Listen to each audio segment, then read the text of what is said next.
নমস্কার বন্ধুরা, গল্প সমগ্র চ্যানেলে আপনারা শুনছেন শ্রী হেমেন্দ্র কুমার রায়ের লেখা বিমল ও কুমারের অ্যাডভেঞ্চার কাহিনী মানধাতার মুল্লুকে। গল্প পাঠে আমি সায়ক।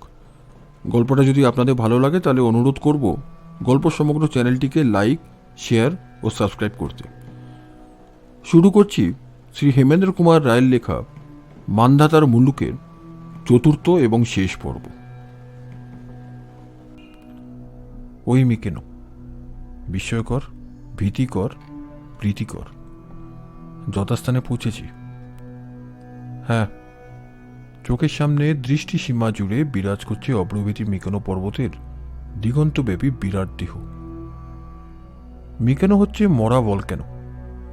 আগে করত ঝলকে ঝলকে অগ্নিপ্রসব। তার শুভ্র তুষার শিখর সমুদ্রতল থেকে 14,420 ফুট ঊর্ধ্বে উঠে সদপে স্পর্শ করতে চায় যেন গগনের সুদূর নীলিমাকে।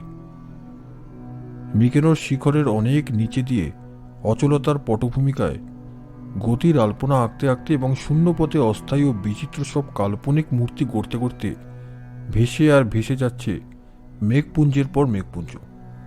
তাদের ভেসে যাওয়ার আর ভাঙা করার অন্ত নেই। আপাতত শিবির সন্নিবেশ করা হয়েছে মিকেনোর পায়ের তলায় জঙ্গালাকীর্ণ ক্ষেত্রে, কিন্তু এখানে এসেই পড়েছি দুরন্ত বর্ষার কবলে। 3 দিন 3 রাত ধরে অবিরত অঝরে ঝরছে বৃষ্টিধারা। মাঠ ঘাট জলে জলময়। দিনের বেলাতেও আরণ্য তিমির মনের মধ্যে জাগিয়ে তোলে পেছনে ফেলে আসা বামুন অধ্যুষিত জঙ্গলের অপ্রীতিকর স্মৃতি। গতকাল রাতে বারংবার হতে হয়েছে জ্বালাতন। একে তো উটকো জায়গা, মশা ও হরেক রকম পতঙ্গের অত্যাচার আর চিতাবাঘের উৎপাত। তার উপর এখানে আবার এক নতুন উপসর্গের সাড়া পাওয়া গেল। জনৈক কুলি ঘুটঘুটে অন্ধকারে এ তাঁবু থেকে ও তাঁবুতে যাওয়ার জন্য লণ্ঠন হাতে করে বাইরে বেরিয়েছিল। ব্যাস, আর যায় কোথায়? ঠিক যেন ভেড়ার গোয়ালে আগুন লাগলো। সেখানে কে জানে কোথায় ঘাপটি মেরেছিল একদল গেছো হাইর্যাক্স। আরও দেখি তারা সকলে মিলে সমস্বরে জুড়ে দিলে তুমুল আর্তচিৎকার। তেমন উদ্ভট ও অবর্ণনীয় চিৎকার আমি আর শুনিনি, এবং তাদের সঙ্গে সমান উৎসাহে যোগ দিলে হাজার হাজার ঝিঝি পোকা আর ভেক। সেই বিকট শব্দতরঙ্গে নিদ্রার কথাও হয়ে উঠেছিল অচিন্তনীয়। গেছো হাইর্যাক্স হচ্ছে আফ্রিকার আরেক বিশেষত্ব। একরকম শশক জাতীয় জীব। আকার খরগোশের মতো পুচকে বটে, কিন্তু জীবতত্ত্ববিদরা বলেন তারা নাকি গোদা হাতির ক্ষুদে জ্ঞাতি। তাঁবুর বাইরে পা বাড়াবার উপায় নেই। তাঁবুর ভেতরকার অবস্থাও আদৌ সন্তোষজনক নয়। এখানে ওখানে কিলবিল করে কেঁচো, বিছে, জোক। হাত পা গুটিয়ে ক্যাম্প খাটের উপরে বসে বসে জীবনটা একেবারেই ভারবহ হয়ে উঠত। ওরই মধ্যে যদি না সান্ত্বনা দিত অদ্বিতীয় সুপকার রামহরির সুপটু হাতের প্রসাদ। আমি বরাবরই দেখে আসছি, আমাদের জীবনযাত্রা যখন আলস্য, শিথিল ও একঘেয়ে হয়ে পড়ে, তখনই ভালো করে স্ফূর্ত হয়ে ওঠে রামহরির রন্ধন প্রতিভা। এই অস্থানে গভীর অরণ্যে খাবার জিনিস কিনতে যাওয়া যায় না বটে, কিন্তু দুর্যোগ মাথা করেও বিমল, কমল ও রোলার সঙ্গে আমি বন্দুক নিয়ে বেরিয়ে পড়েছি, এবং একদিন হরিণ, একদিন বুনো হাঁস আর একদিন জঙ্গলি মুরগি না এনে ছাড়িনি। তার আগে একদিন বাধ্য হয়ে খেতে হয়েছিল নিরামিষ, কিন্তু রামহরির হাতের গুণে নিরামিষ ভোজ্য হয়ে উঠেছিল লোভনীয় ও মুখরোচক। রেঁধেছিল সে নিরামিষ চপ, আলুর দম, নিরামিষ ভিন্ডালু ও নিরামিষ আর্মেনিয়ান পোলাও। এরই মধ্যে একদিন বনের ভেতরে অদ্ভুত এক জাতের কুকুর দেখলাম। আমাদের সারা ও দেখা পেয়ে তারা টু শব্দটি পর্যন্ত করলে না, কেবল দূরে অবাক হয়ে দাঁড়িয়ে রইল। রোলার মুখে শুনলাম তারা নাকি বোবা, ঘেউ ঘেউ করতে পারে না। আরও শুনলাম খ্রিস্টপূর্ব যুগে প্রাচীন মিশরেও তাদের অস্তিত্ব ছিল। শিকারের সময় এই জাতের কুকুর ব্যবহার করা হতো। একালে কঙ্গো ও মধ্য আফ্রিকা ছাড়া আর কোথাও তাদের দেখতে পাওয়া যায় না। এই জাতের কুকুরের নাম হচ্ছে ব্যাসেনজি। বোবা কুকুর, আশ্চর্য। আজও মেঘলা মেঘলা করে আছে বটে, কিন্তু দুপুরের পর বৃষ্টি ধরেছে। রোলা বললেন, গেলবারে মিকেনো পর্বতে উঠেছিলুম অন্য দিক দিয়ে, কিন্তু এই অঞ্চলের পথঘাট আমার অজানা, সেই জন্যই ভাবনা হচ্ছে। বিমল জিজ্ঞাসা করলে, কিসের ভাবনা? কামা মন্টুদের খুঁজে বার করতে পারবো কিনা। মিকেনর বিস্তার যোজনের পর যোজন জুড়ে তারা কোথায় আছে, কি রহস্য, সেসব আবিষ্কার করা কিন্তু সহজসাধ্য নয়। আমি বললাম, বেশ তো, আজ আকাশ তো একটু ধরেছে, আহার আদি সেরে নিয়ে তিনজন মিলে একবার একটু বেরিয়ে পড়া যাক না। আর কিছু নয়, অন্তত এখানকার পরিস্থিতি কতটা তো আন্দাজ করতে পারবো। বিমল বললে, প্রস্তাব মন্দ নয়। রামহরি, লাঞ্চ নিয়ে এসো, খেয়ে দিয়ে আমরা তিনজন একটু বেরিয়ে আসবো। কমল বললে, আর আমরা? বিশ্রাম করবে, অর্থাৎ নাকে সর্ষের তেল দিয়ে ঘুমাবার চেষ্টা করব। একদম ঠিক তাই। মাফ করতে হলো বিমলদা, 3 দিন ধরে বিশ্রাম করে গাঁটে গাঁটে বাদ ধরবার মতো হয়েছে, খানিক হাত পা না চালালে আর চলে না। উত্তম, রন দাও, বৈঠক দাও, মুকুর ভাজো, ব্যায়াম করলে বাদ ধরে না। তারপর ঘুমিয়ে পড়ো। ঘুম ভাঙবার পর যদি পেটের জ্বালা ধরে, রামহরি আছে, আমরা তিনজন যাচ্ছি কেবল অগ্রদূতের মতো। বৃষ্টি না পড়লে হয়তো সন্ধ্যের মধ্যেই ফিরে আসবো। রামহরি, লেয়াও খানা। সেদিন ভোজ্য ছিল চিকেন গ্রিল, চিকেন স্টু ও চিকেন আফগানি পোলাও প্রভৃতি। রোলা বললেন, রামহরিকে অভিনন্দন দিই, সে হচ্ছে জাদুকর। আমাদের বুঝতে দিচ্ছে না যে আমরা বনবাসে আছি না শহুরে হোটেলে বাস করছি। ধন্য ধন্য। খাওয়া দাওয়ার পর বেরিয়ে পড়লাম। বাগাও ছাড়নেওয়ালা নয়, পিছনে এবার ফিকারি ছিল, কিন্তু তাকে বন্দি করা হলো লৌহ শৃঙ্খলে। পথে যেতে যেতে দূর থেকে শুনতে পেলাম বাঘার তারস্বরের প্রতিবাদ জানাচ্ছে আমাদের যথেচ্ছারের বিরুদ্ধে। বাঘা বুড়ো হয়েছে, কিন্তু এখনো পর্যন্ত নতুন কিছু দেখবার নেশা তাকে পেয়ে আছে। ইংরেজি প্রবাদে বলে, যেমন মনিব তেমনি কুকুর। একদম ঠিক, বাঘারও স্বভাব হয়েছে আমাদেরই মতো। মিকেনোর পাদদেশটা চিরহরির জঙ্গলে সমাচ্ছন্ন। জলধারার তালে তালে উপলে উপলে সঙ্গীত সৃষ্টি করে একটা নদী উচ্চভূমি থেকে নাচতে নাচতে নিচের দিকে আসছে। পাহাড়ে বর্ষার উপরে থেকে ঢল নেমে তার স্রোতকে করে তুলেছে পরিপুষ্ট। গতির কলরলে মুখরিত হয়ে আছে অরণ্যভূমি। এই তটিনী পাহাড়ের ওপরে হয় নির্ঝরিণী। পাছে পথ হারাই, সেই ভয়ে তার তীর ধরেই আমরা পাহাড়ের উপরে উঠতে লাগলাম। নামবার সময় এই নদী বা নির্ঝরিণী দেবে আমাদের পথের হদিশ। খানিকক্ষণ পর রোলা বললেন, আপনারা একটা ব্যাপার লক্ষ্য করেছেন? কি? পাহাড়ের গা এখানে নীলাভ। হ্যাঁ, তাতে কি বোঝায়? এইরকম জায়গাতেই হীরার খনি থাকবার সম্ভাবনা। কিন্তু আমাদের পক্ষে খনি থাকলেই বা কি, না থাকলেই বা কি? বহু লোকলস্কর যন্ত্রপাতি আনিয়ে তোড়জোড় করে আর কাঠখড় পুড়িয়ে পাথর খুঁড়ে তবে খনির খোঁজ পাওয়া যেতে পারে। আর পাওয়া যে যাবে শেষ পর্যন্ত তার কোনো নিশ্চয়তা নেই। শুকনো হাসি এসে রোলা বললেন, তা নেই, তবে এরকম জায়গায় এলে সম্ভাবনার স্বপ্নই যে মানুষকে আশান্বিত করে তোলে। তাছাড়া আগেই বলেছি তো, এমন সব জায়গায় প্রায় পথ চলতে চলতে হীরা কুড়িয়ে পাওয়া যায়। পৃথিবীর কোনো কোনো হীরক এইভাবেই মানুষের হস্তগত হয়েছে। যদি সময় পাই, আমরাও না হয় পথে পথে হীরা কুড়াবার চেষ্টা করে দেখব। আমরা উঠছি ওপরে, আরও উপরে। মাঝে মাঝে পাহাড়ের ফাঁকে ফাঁকে দেখা যাচ্ছে বনবৈলিতা, তটিনী মেঘলা, শ্যামাঙ্গী ধরণী অনেক নিচে পড়ে রয়েছে বন্ধুর মানচিত্রের মতো। যেদিকে তাকাই বাঁশঝাড়ের পর বাঁশঝাড়। এত বাঁশঝাড় আমি আর কখনো আগে দেখিনি। সেই ঘন বিনস্ত বংশবদন ভেদ করে অগ্রসর হতে এলে মানুষের হামাগুড়ি দেওয়া ছাড়া উপায় নেই। বাঁশগুলো উচ্চতায় 10 থেকে 20-25 ফুট, মাথায় তাদের ঝিলমিলে পত্রভূষণ। নিচের দিকে জন্মেছে সব চারা আর লতা। তাদের গায়ে পাটকিলো ও সাদা রঙের ফুল ফুটে রয়েছে এবং সেই সঙ্গে আরও আছে বেগুনি, লাল ও হলদে রঙের সমুজ্জ্বল অর্কিড আর বিচুরির জঙ্গল। বাগান বিলাসীদের আদরের ফিউজার মতো দেখতে একরকম সাদা সাদা ফুলও দৃষ্টি আকর্ষণ করল। যেখানে বাঁশবন নেই, সেখানে দেখা যায় সব 100 ফুট কি তারও চেয়ে বেশি উঁচু মস্ত মস্ত গাছ। আমি বললুম, লোকে কথায় বলে বাঁশবনের ডোম কানা। আমাদেরও সেই অবস্থা হবে নাকি? এই বাঁশের জঙ্গলে এসে দিক বিদিক জ্ঞান যে হারিয়ে ফেলতে হয়। রোলা বললেন, শুনলে অবাক হবেন যে এই দুর্গম অরণ্যেও অনায়াসে পথ কেটে নিয়ে আনাগোনা করে হাতি আর গরিলা আর বন্য মহিষরা। বাঁশের পাতা হচ্ছে গরিলা আর হাতিদের অতিশয় প্রিয় খাদ্য। গেলবারে এমনি রুগানো বা বৃহৎ বাঁশের জঙ্গলেই আমি এসেছিলাম গরিলা শিকারে। আপনি কত বড় গরিলা দেখেছেন? আন্দাজ 6 ফুট উঁচু। শুনেছি 7 ফুট উঁচু গরিলাও পাওয়া গেছে। আমি নিজে একটা 5 ফুট 7.5 ইঞ্চি উঁচু গরিলা মেরেছিলাম। তার বুকের পাটার মাপ ছিল 62 ইঞ্চি আর ওজন ছিল 5 মণ। মানুষের সঙ্গে গরিলার সম্পর্ক কিরকম? বিশেষ প্রীতিজনক বলতে পারি না, তবে গরিলাকে চটি না দিলে অন্যান্য হিংস্র জন্তুর মতো সে তেড়ে এসে গায়ে পড়ে মানুষকে আক্রমণ করে না। সে জানে মানুষের চেয়ে তার গায়ের জোর ঢের বেশি, আর বোধহয় সেই কারণেই দলবদ্ধ মানুষ দেখলেও ভয় পায় না। আমি সচক্ষে গরিলার শারীরিক শক্তির একটা দৃষ্টান্ত দেখেছি।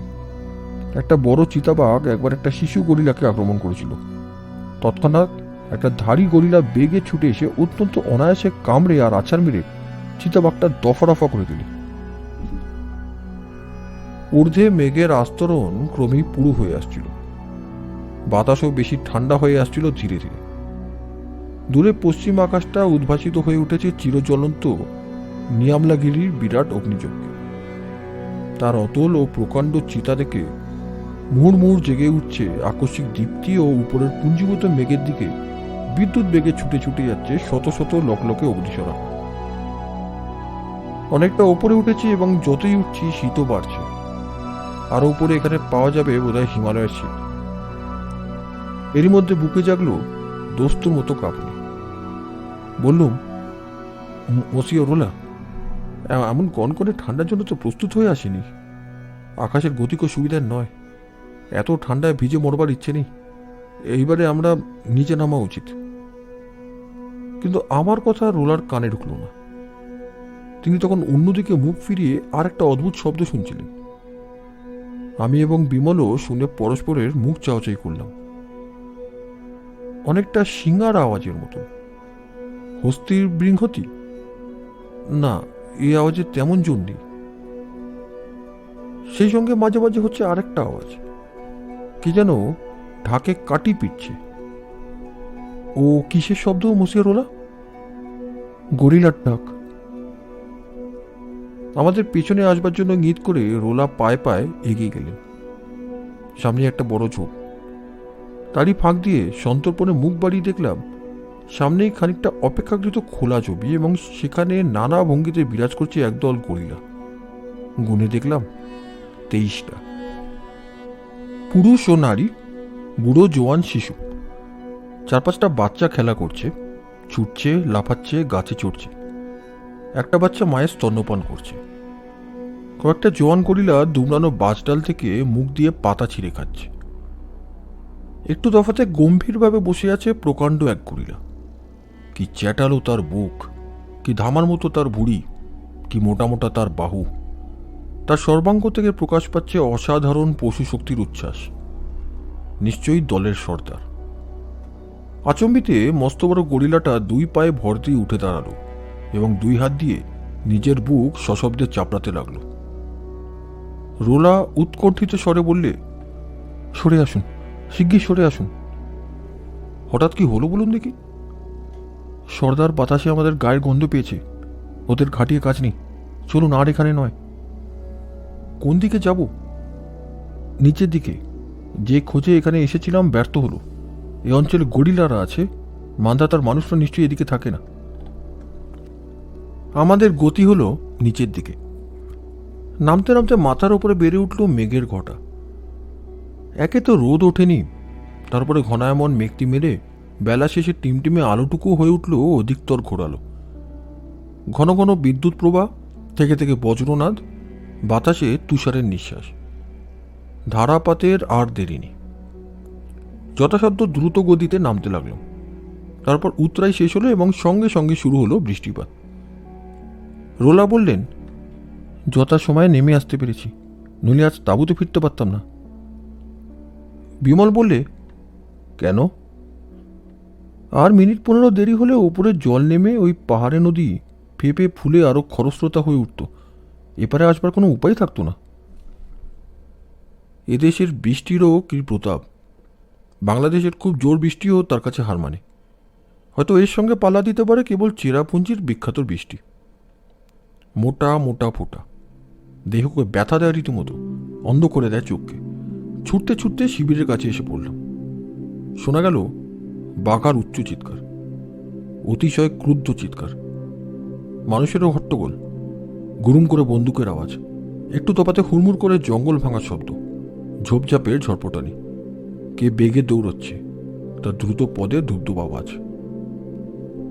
বিমল, একটা দুর্ঘটনা ঘটেছে, দৌড়ে চলো, দৌড়ে চলো। আড়াল থেকে রামহরির গলা পেলাম। কোন দিকে গেল, কোন দিকে গেল? বলতে বলতে সে তাঁবুর ভেতর থেকে ছুটে বেরিয়ে এলো, তার হাতে বন্দুক। বাঘার চেঁচানি তখনও থামেনি। কি হয়েছে রামহরি, এত হইউল্ল কেন? চোখ খত্তাল করে রামহরি বললে, ভূত খোকা বাবু, ল্যাংটা ভূত। পদে পদে ভূত দেখো, ভূত তো তোমার হাত ধরা, আর জ্বালিও না, থামো। ঠাট্টা নয় খোকা বাবু, এ হচ্ছে মানুষ ভূত। গায়ে লম্বা লম্বা কালো চুল, ইয়া রাক্ষুসে চেহারা, দেখলেই ভিড়মি যেতে হয়। এমন সময় বিনয়বাবু, কমল ও কামাথি প্রভৃতিরও আবির্ভাব। বিনয়বাবু, ব্যাপারটা কি? আমি দেখিনি, কমল দেখেছে। কমল বললে, ভালো করে কিছু দেখতে পাইনি বিমলদা, তবে বাঘার চিৎকারে চমকে উঠে দূর থেকে দেখলাম গরিলা মতো একটা ভয়ঙ্কর মূর্তি সাত করে জঙ্গলের ভেতরে মিলিয়ে গেল। রামহরি আর কামাতিও দেখেছে, তারা তখনই বন্দুক ছুড়লে, কিন্তু গুলি তার গায়ে লাগেনি। কামাথি বললে, কামা মন্টু। চমৎকৃত কণ্ঠে রোলা বললে, কামা মন্টু, যার খোঁজে আমরা এসেছি, সে এসেছিল আমাদের কাছে। মোহাম্মদের কাছে পর্বতের আগমন, আশ্চর্য। একদিকে আঙুল তুলে দেখিয়ে কমল বললে, মূর্তিটা ওই দিকে গেছে। আমি বললাম, হ্যাঁ, আমরা ওইদিকে জঙ্গল দুলতে দেখেছি। বিমল বললে, ওদিকেও একটু এগোলেই নদী, তারপরে পাহাড়। নদীর জল এখনো বোধহয় বেশি বাড়েনি, তাহলে খুব সম্ভব সে নদী পেরিয়ে পাহাড়েই উঠেছে। রোলা দীর্ঘশ্বাস ফেলে বললেন, আজ আর তার পিছু ধরবার উপায় নেই। একে দারুণ বৃষ্টি, তার উপরে সন্ধ্যার অন্ধকার আসন্ন। বিমল বললে, কিন্তু আজকের পরে আছে কাল, আমাদের ফাঁকি দিয়ে সে যাবে কোথায়? খুব ভোরে উঠেই কাল আমরা ওই দিক থেকে আবার পাহাড়ে গিয়ে উঠব। পূর্বাচলে ফুটল প্রভাত সূর্যে রক্তারোগ অগ্নিরাগ, এবং নিদ্রোত্থিত বিহঙ্গ কণ্ঠে যথারীতি আবৃত হল আলোককাব্যের বিভিন্ন পদ। প্রাতরাশ প্রায় শেষ হয়ে এসেছে, এমন সময় কামাতি এসে বললে, কর্তা, সাফারিরা কেউ পাহাড়ে উঠতে রাজি নয়। আজকারীরা নিমরাজি বটে, কিন্তু তারাও খুঁতখুত করছে।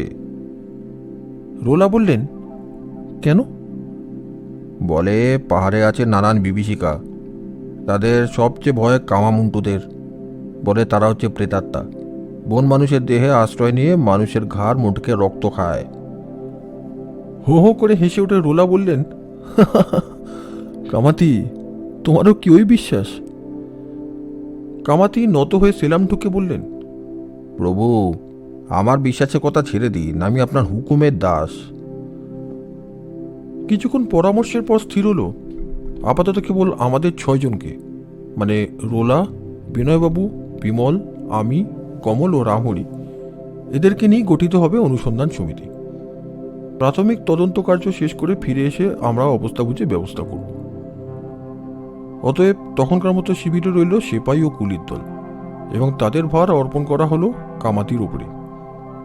সকলকেই জানিয়ে গেলাম, বড়জোর 24 ঘন্টা আমরা থাকবো পাহাড়ের ওপরে। বলা বাহুল্য, এবারে বাঘাও হলো আমাদের সাথে, তাকে সঙ্গে না আনাই উচিত ছিল। প্রকৃতির পরনে তখনও রয়েছে মেঘ রুচির বসন, মাঝে মাঝে টিপ টিপ করে ঝরছে ইলশে গুরুনি, বাতাস যেন হিমশিলা। সৌভাগ্যক্রমে অল্প খোঁজাখুঁজির পরে পাহাড়ে উঠবার একটা সরু পায়চলা পথ পাওয়া গেল।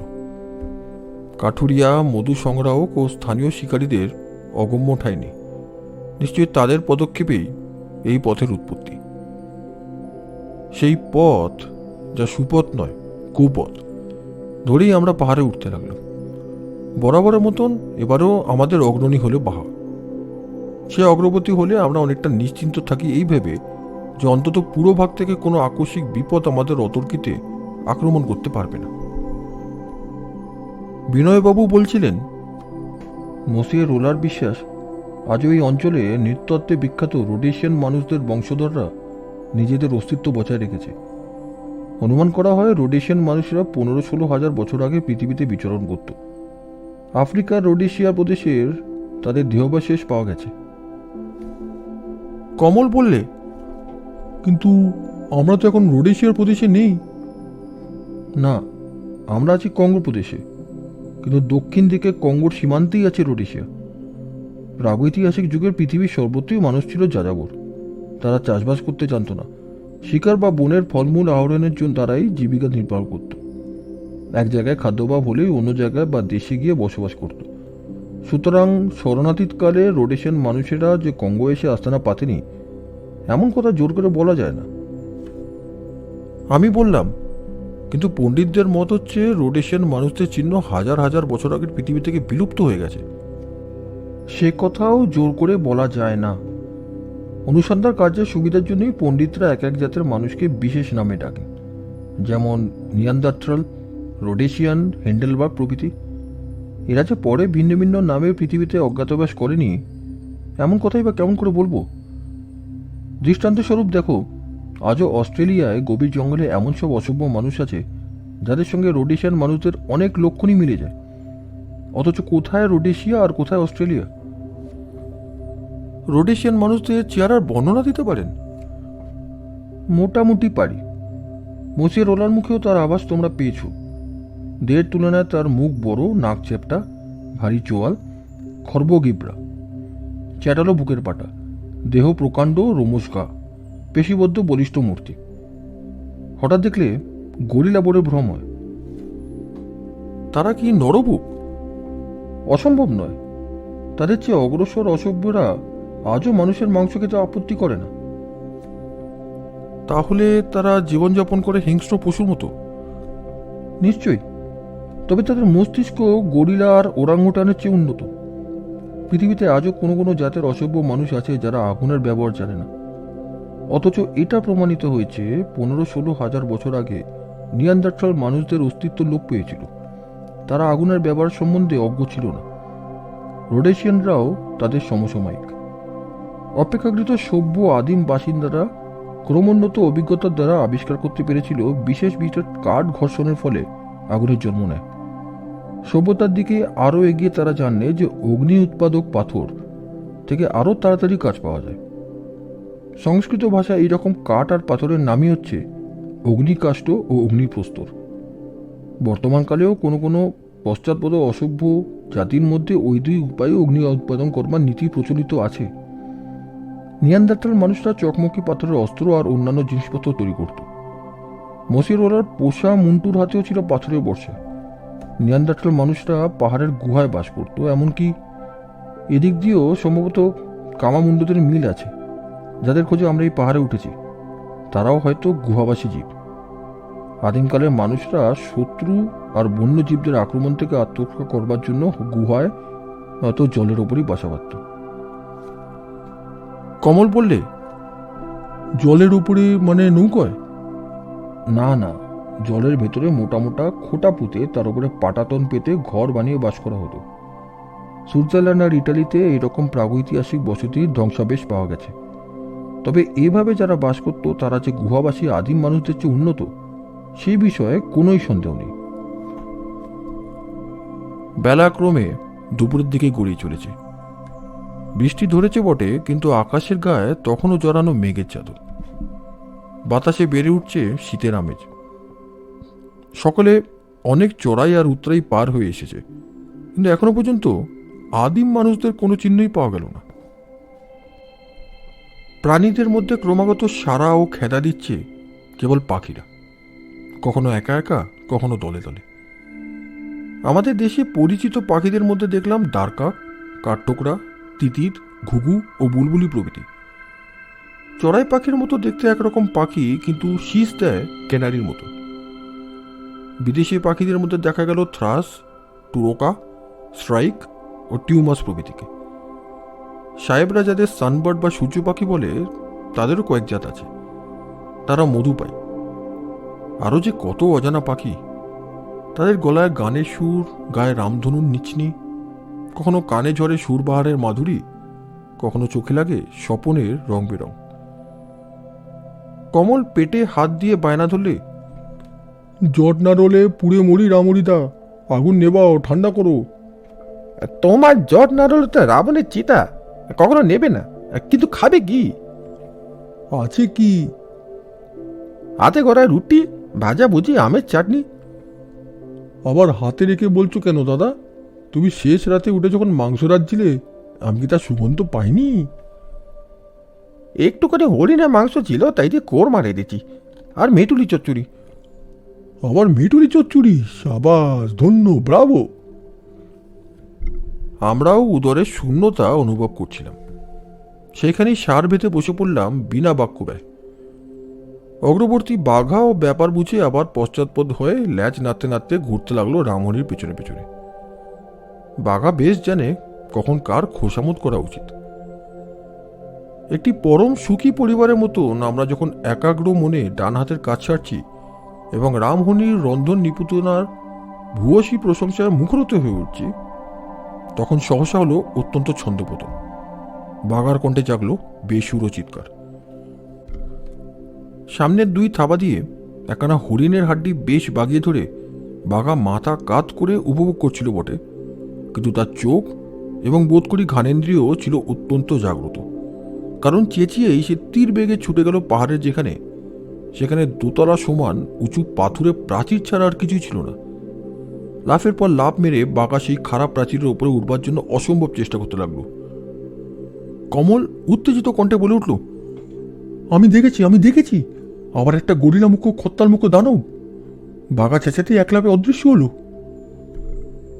তারপরেই কান ফাটানো, প্রাণ দমানো হাহা ধ্বনি। সেটা হুঙ্কার না হাসি না হাহাকার, কিছুই বোঝা গেল না। এমন সময় কোরমাকারী কিছুই মুখে রোচে না। হুড়মুড় করে উঠে পড়ে আমরা প্রত্যেকেই নিজের নিজের বন্দুক তুলে নিলাম। কিন্তু শত্রু কোথায়? কেবল মেঘচ্ছায় মেদুর পাহাড় আর সবুজ বন। সেই উদ্ভট হাসি বা হুঙ্কার বা হাহাকারও আর শোনা গেল না। রামহরি পোটলা পুটলি বাদ্যে বাদ্যে বললে, কি গো, শুনলে তো? এইবারে ফিরবে না মরবে? ফিরবো না, মরবো না, আরও এগিয়ে দেখব। আমরা এত সহজে ভয় পাবার ছেলে নই। বলতে বলতে বিমল অটল পদে এগিয়ে চলল সামনের দিকে। নির্ভীক মুখে তার দৃঢ় প্রতিজ্ঞার ভাব। তার সঙ্গে পদচারণা করলাম আমরাও। বাঘা কিন্তু নিজের পাওনা ঘণ্টা ভুলবার পাত্র নয়। বিপদ আপদেও মাথা ঠিক রাখতে পারে। পুনর্বার যাত্রা করবার আগে পরিত্যক্ত হাড্ডিখানা আবার মুখে তুলে নিয়ে চলল। বিনয়বাবু বললেন, একটা কথা বেশ বোঝা যাচ্ছে, আমরা আর বুনো হাঁসের পেছনে ছুটছি না। আদিম মানুষের সন্ধানের ঠিক পথেই ধরতে পেরেছি, যদিও তারা এগিয়ে যাচ্ছে আলেয়ার মতো। রোলা মাথা নেড়ে বললেন, না বিনয়বাবু, তারা আলেয়ার মতন এগিয়ে যাচ্ছে কি পেছনে ছায়ার মতো সঙ্গে সঙ্গে আসছে, সেটাই হচ্ছে প্রশ্ন। আমরা তাদের দেখতে পাচ্ছি না বটে, কিন্তু তারা হয়তো আমাদের চোখে চোখেই রেখেছে। রোলার প্রশ্নের উত্তর দেবার জন্যই যেন কোথা থেকে জাগ্রত হলো আবার সেই অবর্ণনীয় হাহাহা হট্টরোল। বাঘা বিষম ক্রোধে সর্বাঙ্গে লোম ফুলিয়ে একদিকে দৌড়ে যাওয়ার চেষ্টা করলে আমি তাড়াতাড়ি ঝাঁপিয়ে পড়ে শক্ত হাতে চেপে ধরলাম তার চামড়ার গলাবন্ধ। সে দিনের কথা ভুলিনি, ভুলতে পারবো না। সে হচ্ছে আগুন রেখা দিয়ে জলজলে করে রাখা জ্বালাময় স্মৃতিচিহ্ন। আবার সেই বিকট অট্টরোল শুনলাম বটে, কিন্তু তার উৎপত্তি কোথায় আবিষ্কার করতে পারলাম না। কেবল লক্ষ্য করলাম দূরের একটা জঙ্গলের ওপর থেকে ঝাঁকে ঝাঁকে পাখি ব্যস্তভাবে শূন্যে উড়ে গেল। যাকে আমরা ধরতে চাই, ওই জঙ্গলের মধ্যেই কি আছে তার ভীতিকর উপস্থিতি। দ্রুত পদে সেখানে গিয়ে পৌঁছলাম। পাতি পাতি করে খুঁজলাম, সব খাকা। গাছের ওপরে একটা পাখি নেই, গাছের নিচেও নেই একটা জীব। বিজনতায় যেন আড়ষ্ট হয়ে আছে অবিচ্ছিন্ন স্তব্ধতা। রোলা হতাশভাবে বললেন, মনে হচ্ছে ওরা যেচে ধরা না দিলে আমরা কিছুতেই ওদের ধরতে পারবো না। আমি বললাম, হিমালয়ে পৃথিবীর বিখ্যাত তুষার মানুষদের কথা স্মরণ করুন। কত লোক নাকি তাদের দেখেছে, কিন্তু তাদের ধরতে গিয়ে কেউ তাদের খুঁজে পায়নি। বিনয়বাবু বললেন, আমরা হিমালয়ে গিয়ে যে ভয়ঙ্করদের দেখেছিলাম, হয়তো তারাই হচ্ছে তথাকথিত তুষার মানুষ। আমি বললাম, কিন্তু তার কোনো সঠিক প্রমাণ কিন্তু নেই। বিমল বললে, বিনয়বাবুর অনুমান কামামুন্টুরা গুহাবাসী জীব। এ অনুমান যদি সত্য হয়, তাহলে পাহাড়ের কোথাও না কোথাও তাদের গুহাগুলো আমরা আবিষ্কার করতে পারবো। তারা পালালেও তাদের গুহাগুলো তো তাদের সঙ্গে সঙ্গে দৌড় মারতে পারবে না। কমল বললে, গুহায় কখনো বাস করিনি, আজকে রাতটা গুহার ভেতরে কাটতে পারলে মন্দ হয় না। কথা বলতে বলতে এইবারে আমরা একটি অনতিবৃহৎ উপত্যকার উপরে এসে পড়লাম। তখন মাথার উপরে থেকে থেকে বিদ্যুতের আলো আলপনা ও মেঘরম্বর, দুই দিকে ছায়াম্লান জঙ্গল, সবুজ পাহাড়ের গড়ানে গায়ে এবং তার মাঝখানে তৃণ শয্য বিছানো সমতল ভূমি। বেশ স্বস্তি বোধ করলে আমাদের চড়াই উতরাই শ্রান্ত দেহগুলো। কমল বললে, বাহ, একটি ঝর্ণাও আছে যে। ঠিক একটি ছোট্ট রূপলি লোহর শৈলরন্ধ্রের টুটে বেরিয়ে হাত দশেক নিচে ঝিরঝিরিয়ে ঝরতে ঝরতে গিরিতটে বাজাতে চায় যেন সেতারের টুংটাং। রবীন্দ্রনাথের কবিতা নির্ঝরের স্বপ্নভঙ্গর কথা মনে হলো। এখানেও পায়ে বিচুটির জোপ জড়িয়ে সার দিয়ে দাঁড়িয়ে আছে অফুরন্ত বংশবুল। তার উপরে মাথা তুলেছে মুসুঙ্গুরা বা বন্য গোলাপ গাছ। তার পাতা ছোট ছোট, ফুলের রং হলদে, উচ্চতা 50-60 ফুট। আর এক জাতের অগুন্তি গাছ আছে, স্থানীয় ভাষায় নাম হচ্ছে মুগেসি, বিলাতি নামে বোঝায় কাগজি বলকল গাছ। তার উচ্চতা 70 থেকে 100 ফুট পর্যন্ত। ডালে বাহার দেয় থেলো থেলো গোলাপি মেশানো বেগুনি ফুল, গরম তাতে লিলির মতো। দেখলাম কালো জাম জাতীয় এক ফল গাছ, স্থানীয় নাম মুকেরি। এখানে সেখানে দেখা যায় এক জাতের ঝুলন্ত লতা, রাম রুঙ্গন গাঙ্গেরি, তাতে ফোটে হলুদ বরণ ফুল। চতুর্দিকে দৃষ্টি সঞ্চালন করতে করতে উপত্যকার প্রায় শেষ প্রান্তে এসে পড়েছি। আচম্বিতে দিক বিদিক ধ্বনিত প্রতিধ্বনিত করে আবার জাগ্রত হলো সেই ভৈরব হাস্য। কি হুঙ্কার, কি হাহাকার! এবারে অট্টরোলের তরঙ্গ ধেয়ে এলো আমাদের পেছন দিক থেকে। রোলা বললেন, তবে কি ওই জিপটাকে পেছনে রেখে আমরা এগিয়ে এসছি? বিমল ভুরুকুচকে নীরবে মাথা চুলকাতে লাগলো। কমল বললে, আমরা বোধহয় হতভাগাদের আড্ডা ছাড়িয়ে এসছি, ফিরে চলুন। আমি বললাম, কিন্তু কোথায় তারা থাকতে পারে? দুই দিকেই নজর রেখেছি, পাহাড়ের ঢালু গায়ে একটা গুহাও নেই। রোলা বললেন, হয়তো ওরা গুহায় থাকে না, হয়তো ওরা গেছো জীব।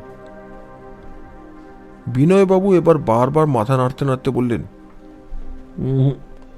হতেই পারে না।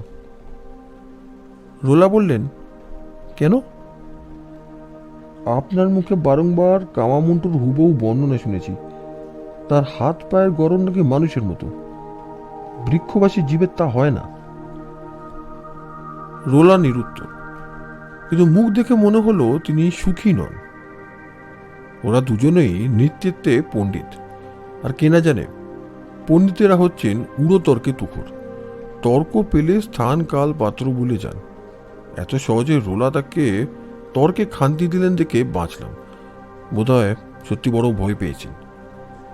কিন্তু কথা হচ্ছে, এখানে কি একাধিক কামামুন্টুর আবির্ভাব হয়েছে? বিমলের কাছে সেই সন্দেহটাই প্রকাশ করলাম। বিমলও বললে, আমারও তাই মনে হয়। ওদের মতলবটা কি? সহসা আমাদের ডান দিক থেকে জেগে উঠল সেই রোমাঞ্চকর ধ্বনি। তারপর আবার বাম দিক থেকেও সেই ভয়াল চিৎকার। তারপর কখনো সামনে, কখনো পেছনে, কখনো এপাশ, কখনো ওপাশ থেকে উঠতে লাগলো সেই অমঙ্গল অট্টরোল। বাঘা বারংবার চমকে চমকে দিকে দিকে ছুটে আবার থমকে থমকে দাঁড়িয়ে পড়তে লাগলো। এবং তারপর দিক বিদিক জ্ঞান হারার মতন সারমেয় ভাষায় ধমকের পর ধমক দিতে লাগলো অদৃশ্য শত্রুদের উদ্দেশ্যে। বিমল এবারে গম্ভীর মুখে বললে, ওরা চারিদিক থেকে আমাদের ঘিরে ফেলেছে। কমল বললে, কিন্তু কাউকে তো দেখতে পাচ্ছি না, ওরা কোথায় আছে? জঙ্গলের নিচের দিকটা আগাছার ঝোপে চাপে আচ্ছন্ন। ওসব জায়গায় বড় বড় জানোয়াররাও লুকিয়ে থাকতে পারে। কিন্তু ওরা চেঁচায় কেন? আমাদের ভয় দেখাবার জন্যে? না, আমাদের ভয় দেখি ওদের কোনো লাভ নেই। তবে ওরা আমাদের আক্রমণ করতে চায়। কেন? আমরা তো ওদের কোনো অনিষ্ট করিনি। বিমল এবারে তিক্ত হাসি এসে বললে, কেন? হরিণরা আমাদের অনিষ্ট করে না, তবু আমরা তাদের আক্রমণ করি কেন? কমল শিউরে উঠে বললে, বিমলদা, তুমি হাসছো? ওরা আমাদের পেটে পড়তে চায় আর তুমি হাসছো? রোলা এবারে বললেন, বিমলবাবু এখন উপায় কি? এক উপায় আক্রান্ত হলে ওদের সঙ্গে যুদ্ধ করা। আমাদের বন্দুক আছে, ওদের নেই। কিন্তু ওদের দলে যদি 100 লোক থাকে, আমাদের 6টা বন্দুক নিয়ে ঠেকাতে পারবো? জনকয়ে লোককে বধ করলেও ঠেকাতে পারা সম্ভব নয়। শেষ পর্যন্ত আমাদের মরতেই হবে। তবেই তো। কিন্তু আমরা এইখানে দাঁড়িয়ে সরাসরি ওদের সঙ্গে লড়বো না। তবে একটা উপায় নিয়ে মনে মনে নাড়াচাড়া করছি। কুমার। হ্যাঁ, বলো। ওইদিকে একবার তাকিয়ে দেখো। বিমল অঙ্গুলি নির্দেশ করলে। খানিক তফাতেই পাহাড়ের গায়ে রয়েছে একটা গহ্বরের মতো জায়গা। আন্দাজ চওড়ায় 6-7 আর গভীরতায় 25-30 হাত। বিমল বললে, ওর মধ্যে আশ্রয় নিলে কিছুক্ষণের জন্য আমরা আত্মরক্ষা করতে পারব। বিনয়বাবু বললেন, হ্যাঁ, কিছুক্ষণের জন্য, কিন্তু তারপর মৃত্যু। খাসা পড়ি না। একেবারে অতটা হতাশ হবেন না বিনয়বাবু। মনে রাখবেন, কামামন্টুরা বন্দুকের মহিমা জানে না। গহ্বরের মুখে যখন ধরাধর করে সঙ্গীতের মাটির উপরে হতাহত হতে আছড়ে পড়তে দেখবে, তখন তাদের জানোয়ারি সাহস আর নরমাংস খাবার লোভ কর্পূর মতো উবে যাবে বলেই মনে করি। বরাবরই দেখে আসছি, বিপদ যত বেশি ঘনিয়ে ওঠে, বিমলের মেজাজ হয়ে পড়ে তত বেশি প্রশান্ত। মৃত্যুর সামনাসামনি দাঁড়িয়েও নিতান্ত সহজভাবে সে ইতি কর্তব্য স্থির করে ফেলতে পারে। কমল বললে, বিমলদা, তাহলে আমরা কি এখনই ওই গহ্বরে? কিন্তু তার অসমাপ্ত ভাষণ ডুবিয়ে দিয়ে এইবারে চারিদিক থেকে একসঙ্গে সম্মিলিত শত শত কণ্ঠে ধ্বনিত্ব হয়ে উঠল আকাশ জাগানো উচ্ছন্দ কোলাহল। পাহাড়ের শিখর শিখরে ছড়িয়ে পড়ল তার প্রতিধ্বনি প্রতিধ্বনি। বিপুল জনতার সেই মিলিত কণ্ঠস্বর যে অর্থ প্রকাশ করতে লাগলো, সে সম্বন্ধে আর কোনো সন্দেহ রইল না। সে হচ্ছে হিংস্র, বুভুক্ষ ও মারাত্মক হুঙ্কার। আমি বললাম, বিমল, এইবার ওরা বোধহয় আক্রমণ করবে। বাক্যহীন মুখে কেবল মাথা নেড়ে বিমল আমার কোথায় সায় দিলে। বেশ বোঝা গেল, সেই গর্জমান জনতা এগিয়ে আসছে ক্রমে ক্রমে। একদিক থেকে নয়, চারিদিক থেকে। শেষটা বেড়া জালে বন্দী হব নাকি? রোলা বললেন, বিমলবাবু, ওরা দেখতে পাওয়ার আগেই কি আমাদের ওই গহ্বরের ভেতরে লুকিয়ে পড়াটা উচিত নয়? বিমল হাস্য করে বললেন, লুকোবেন? লুকোচুরির সময় আর নেই। ভাবছেন কি ওরা আমাদের দেখতে পাচ্ছে না? বিনয়বাবু বললেন, ওরা জঙ্গলে জীব, জঙ্গলের আড়াল থেকে আমাদের সব গতিবিধি লক্ষ্য করছে। তাহলে গহ্বরে ঢুকে আমাদের লাভ? আমি বললাম, বিমলের স্ট্র্যাটেজি কি জানেন? গহ্বরের মুখটা সংকীর্ণ, ওরা দল বেঁধে হুড়মুড় করে ঢুকে পড়তে পারবে না। 3-4 জন মিলে ঢুকবার চেষ্টা করলেই আমাদের গুলি খেয়ে ভূমিসাৎ হবে। এইভাবে আমরা অনেকক্ষণ পর্যন্ত ওদের বাধা দিতে পারবো। হ্যাঁ, ঠিক ঠিক। এইবারে দেখা গেল হানাদারদের। জঙ্গল ঝোপঝাপ বড় বড় পাথরের ও গাছের আড়াল থেকে পিল পিল করে বেরিয়ে আসতে লাগলো দৈত্যের মতন বিকট দর্শন সব মূর্তি। বস্ত্রহীন, বর্ষাধারী, লম্বকেশ, ঘোর কৃষ্ণবর্ণ, অমানুষ ও দীর্ঘায়ত মূর্তি। চেঁচাচ্ছে, লাফাচ্ছে, আপছালন করছে, ছুটে আসছে দিকে দিকে, পরে পরে, দলে দলে। তাদের সংখ্যা গণনা অসম্ভব। বিমল চেঁচিয়ে বলল, গহ্বরে, গহ্বরে। সবাই বেগে গহ্বরের দিকে ছুটে চললাম, সর্বশেষে আমি। পথে পড়ল একটা ঝোপ। তার কাছে আসতেই যেন বিনা মেঘে প্রচারঘাত একটা বিষম ঘুরুবার দেহ অতর্কিত এমনভাবে আমার উপরে লাফিয়ে পড়ল যে চোখে অন্ধকার দেখে আমি ঠিকরে লম্বামান হলাম মাটির উপরে।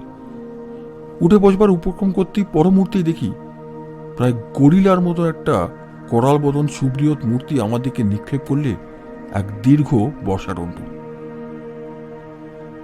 বর্ষার আমোঘ আঘাতে আমার মৃত্যু ছিল নিশ্চিন্ত, কিন্তু কোথা থেকে বিদ্যুতের ঝটকার মতো এসে সেই নিক্ষিপ্ত অস্ত্রের গতিপথে ঝাঁপিয়ে পড়ল আমার প্রভুভক্ত বাঘা। বর্ষা ভেদ করলে তার দেহ, তারপরই তার অন্তিম চিৎকার এবং সঙ্গে সঙ্গে বন্দুকের শব্দ এবং একটা দানবীয় আর্তনাদ। তারপরই শুনলাম আমার হাত ধরে সজোরে টানতে আনতে বিমল বলছে, ওঠো কুমার, শিগগির ওঠো। আমার বাঘা, আমার বাঘা।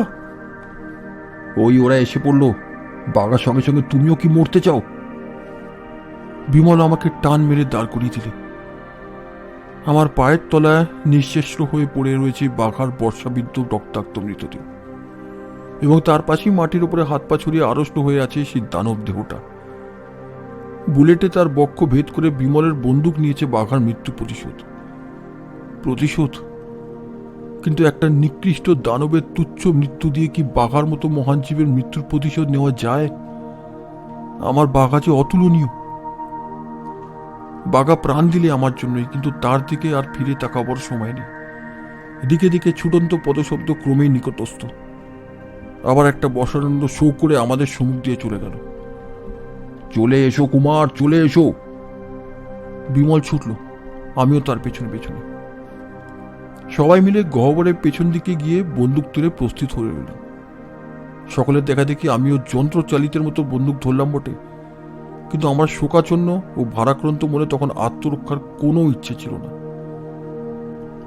ওদিকে সে মৃতের জগতেও নিদ্রা ছুটানো কর্ণভেদী হুঙ্কারের ধুন্ধুমার একেবারে কাছে এসে পড়ল, এবং সেই সঙ্গে শোনা যেতে লাগলো শত শত ধাবমান এলোমেলো পায়ের শব্দ।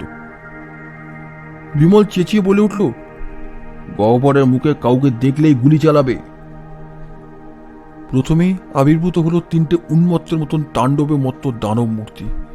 সঙ্গে সঙ্গে আমাদের 6টা বন্দুকের এককালীন অগ্নিবৃষ্টির চোটে তারা ভূতলশায়ী হলো গোড়া কাটা কলা গাছের মতো। কাণ্ড জ্ঞানহীন নির্বোধগুলো তবু দমল না। বোধ করি কার্য ও কারণ সম্বন্ধে তাদের ধারণা সভ্য ও শিক্ষিত মানুষদের মতো তীক্ষ্ণ ছিল না, কারণ নিশ্চিত মৃত্যুর মুখে তারা বেপরোয়া পতঙ্গের মতো ঝাঁপিয়ে পড়তে লাগলো বারংবার। আমাদের আগ্নেয়াস্ত্রগুলো বিশ্রাম লাভের অবকাশ পেলে না। অক্ষত তেরিয়ান হানাদারদের ক্রুদ্ধ ও স্পর্ধিত হই হই রবে, আহতদের পাশবিক আর্তনাদে এবং বন্ধুদের অশান্ত গর্জনে কর্ণ বিদীর্ণ হয়ে যাওয়ার উপক্রম। একে সেই কুয়াশা মাখা মেঘমলিন দিনের আলো ছিল রীতিমতো অস্পষ্ট। তার উপরে অবিরাম অগ্নিবর্ষণের ফলে বারুদের ধূম্রকুণ্ডলী নিবিড়তর হয়ে বেরিয়ে যাওয়ার পথে গহ্বরের মুখটা এমনভাবে আচ্ছন্ন করে দিলে যে শত্রুদের কাউকে আর চোখে দেখতে পাচ্ছিলাম না, কিন্তু তবুও আমরা অন্ধের মতো বর্ষণ করতে লাগলাম বুলেটের পর বুলেট। আমাদের অস্ত্র তখন কেবল শব্দভেদী। এমন হুলস্থুল কাণ্ড আরও কতক্ষণ চলতো জানি না, কিন্তু আচম্বিতে দানবদের চিৎকার হয়ে উঠল অত্যন্ত আশঙ্কিত। শত শত পায়ের শব্দ গহ্বরের মুখ থেকে সরে যেতে লাগলো। আমরা অবাক হয়ে ভাবতে লাগলাম, দানবগুলোকে অবশেষে প্রাণের ভয়ে পালাতে বাধ্য হলো। অনতি বিলম্বে বোঝা গেল তারা প্রাণ ভয়ে সত্যি সত্যি পালন করেছে বটে, তবে আমাদের জন্য নয়। চারিদিক গম গম করতে লাগলো আর এক অদ্ভুত রোমাঞ্চকর শব্দ বিভীষিকায়, যেন সংখ্যায় অসংখ্য কোনো অজানা ভয়ঙ্করের দল উপত্যকার উপরে গুরু মস্ত দুর্মুষ আছড়াতে আছড়াতে ধেয়ে আর ধেয়ে আসছে পাহাড় কাঁপিয়ে, এবং সঙ্গে সঙ্গে উচ্চ তীক্ষ্ণ শব্দে শিঙা বাজিয়ে। প্রথমটা আমরা হতভম্ব হয়ে গেলাম। তারপরে রোলা বলে উঠলেন, ও যে হাতির বৃঙিত। বিনয়বাবু বললেন, একটা দুটো নয়, অনেক হাতির চিৎকার। ব্যাপারটা বেশ বোঝা যাচ্ছে। শুনেছেন তো, ওই পাহাড়ের বাস মনে হচ্ছে হাতিদের চড়বার জায়গা। তারা বাঁশ পাতা খেতে ভারী ভালোবাসে। আজও তারা এখানে চড়তে এসেছিল। হাতিরা সহজেই খেপে যায়। আচমকা একটা পটকার শব্দ তারা সহ্য করতে পারে না। আজ হঠাৎ তাদের নির্জন নিরুদ্রব্য চারণভূমি, কামামুন্টুদের বিজাতীয় তর্জন গর্জনে আর আমাদের বন্দুকগুলো দুর্নাম শব্দে অশান্তিময় হয়ে ওঠাতে তারা একেবারে খেপে গিয়ে দল বেঁধে তেড়ে আসছে। এখন তাদের সামনে পড়লে আর রক্ষা নেই। গহ্বরের মুখ থেকে ধীরে ধীরে সরে গেল কুণ্ডলিত ধোয়ার যবনিকা। দানবদের কোনো সারা শব্দই আর পাওয়া যাচ্ছে না। কিন্তু গহ্বরের ভেতরে বসে বসেই বিস্ফারিত নেত্রে দেখতে লাগলাম এক বিস্ময়কর ও বিচিত্র বিপুলতার মিছিল। হাতিরা যে এত বেগে ছুটতে পারে তাদের নাদুস নুদুস ভারী দেহগুলো দেখলে কল্পনা করাও অসম্ভব। তারপর মিছিল ফুরলো। সমস্ত গন্ডগোল থেমে থেমে গেল। বাইরের মেঘ ও কুয়াশার সঙ্গে মিলল দিনান্তকালের ম্লানিমা। তবু এত শীঘ্র বাইরে বেরোবার ভরসা হলো না। কিন্তু কারোর মুখে কোনো কথা নেই। সবাই বোধ করি ভাবছে বাঘার কথা। না ভেবে উপায় কি? বাঘাকে আমরা তো পশুর মতো দেখতুম না। সে ছিল আমাদেরই পরিবারের একজন, আত্মীয়ের মতো, বন্ধুর মতো, সুখ দুঃখের সাথীর মতো। সেই প্রথম যৌবনে আসামে রূপনাথের গুহায় আমরা যেদিন চকের ধন আনতে গেছিলাম, বাঘারও অ্যাডভেঞ্চারের আরম্ভ তখন থেকেই। তারপর সে আমাদের সঙ্গে ভারতে আর ভারতের বাইরে কত না দেশে, এমনকি পৃথিবীর বাইরেও কত না জায়গায় গিয়েছে। কতবার মানুষের মতো তীক্ষ্ণ বুদ্ধির প্রমাণ দিয়েছে। বারে বারে আমাদের কত সাংঘাতিক বিপদ থেকে উদ্ধার করেছে। আমাদের বিভিন্ন অভিযানের সঙ্গে যারা পরিচিত তারা সকলেই জানেন সেই সব বিচিত্র কাহিনী। এতদিন পরে সেই বাঘা আমার জীবন রক্ষার জন্য নিজের জীবন বিসর্জন দিলে। মৃত্যু তার পীরের মতো। আজ তার শেষ অ্যাডভেঞ্চার। ভাবতে ভাবতে হঠাৎ চমকে উঠলাম। দূর থেকে জলদ গর্জনের মতো ভেসে এলো আগ্নেয়াস্ত্রের এক টানা গর্জন। একসঙ্গে বহু বন্দুকের বিস্ফোরণ। কোথায় যেন কারা তুমুল যুদ্ধে প্রবৃত্ত হয়েছে। আমরা সবিষয়ে পরস্পরের মুখে পানে তাকিয়ে দেখলাম। প্রত্যেকেরই চোখে একই প্রশ্ন, এই আবার কি? দ্রুতপদে সকালেই গহ্বরের অন্ধকার ছেড়ে বাইরে বেরিয়ে পড়লাম। সেখানেও বেলা শেষে আলোকের অভাব এবং মেঘাস্পদ আকাশে আরও জমে উঠেছে মেঘের কটা। ক্ষণে ক্ষণে বিদ্যুতের জলজলে হিজিবিজিবির সঙ্গে ঘন ঘন বেজে বেজে উঠছে বজ্রের মেঘমল্লার, এবং বাতাস ক্রমেই হয়ে উঠেছে অধিকতর প্রদীপ্ত ও তুহিন শীতল। ঝড় বৃষ্টির পূর্ব লক্ষণ। তখনও সমানভাবে শব্দিত হচ্ছে অজ্ঞাত হস্তে পরিচালিত বন্দুকগুলো। বিনয়বাবু বললেন, কারা বন্দুক ছোড়ে? কোথা থেকে ছোড়ে? কেন ছোড়ে? গুহামুখের দৃশ্য ভয়াবহ। দানবদের যে মৃতদেহগুলো সেখানে ছিল ভূতলশায়ী, বৃহৎ হস্তিদের পদমর্থিত হয়ে সেগুলো এখন পরিণত হয়েছে তালগোল পাকানো আকারহীন রক্তভীষণ বিভৎস মাংসপিণ্ডে। এবং তারই মধ্যে একেবারে বিলুপ্ত হয়ে গিয়েছে হতভাগ্য বাঘার দেহ। সে দৃশ্য সহ্য করা যায় না। দুই দিকে পাহাড়ের উচ্চ দেওয়াল। উপত্যকার ভেতরে নেই জনপ্রাণী, পাখিরাও বাসায় ফিরে গেছে। পাহাড়ের ঢালু গা বেয়ে জুবজাবের পাশ দিয়ে উপরে উঠতে উঠতে বিমল বললে, এসো কুমার, টগে না চললে কিছু দেখা যাবে না, আর সবাই নিচেই থাক। অনেক কষ্টে কোনো মতে প্রায় ৮০-৯০ হাত উপরে যেতেই চোখে জাগল বিদায় বেলায় সমতল পৃথিবীর গাঢ় ছায়াচ্ছন্ন প্রায় অদৃশ্য দৃশ্য। ততক্ষণে থেমে গিয়েছে বন্দুকের শব্দ। কেবল অনেক দূরে দেখা যাচ্ছে অন্ধকার জ্বালানো একটা ধুধু অগ্নিকাণ্ডের দাউদাউ শিখা। কুমার, কুমার, ওইখানেই আমাদের ছাউনি থাকবার কথা। তবে কি আগুন লেগেছে আমাদের তাঁবুগুলোয়? আপনি লাগেনি, নিশ্চয়ই আগুন কেউ লাগিয়ে দিয়েছে। যুদ্ধ হচ্ছিল ওইখানেই, নিশ্চয়ই মোমো বিদ্রোহীদের সাথে। তোমার কি বিশ্বাস বিদ্রোহীরা আবার আমাদের সন্ধান পেয়েছে? তাছাড়া আর কি? বন্দুকের গর্জনের ঘটনাটা শুনলে না? দোস্তুর মতো যুদ্ধ, দুই পক্ষই লড়েছে। আমাদের দল ভারী নয়, হেরেছে তারাই। তারপর বিদ্রোহীরা লুটপাট করে আমাদের তাঁবুতে আগুন লাগিয়ে দিয়েছে।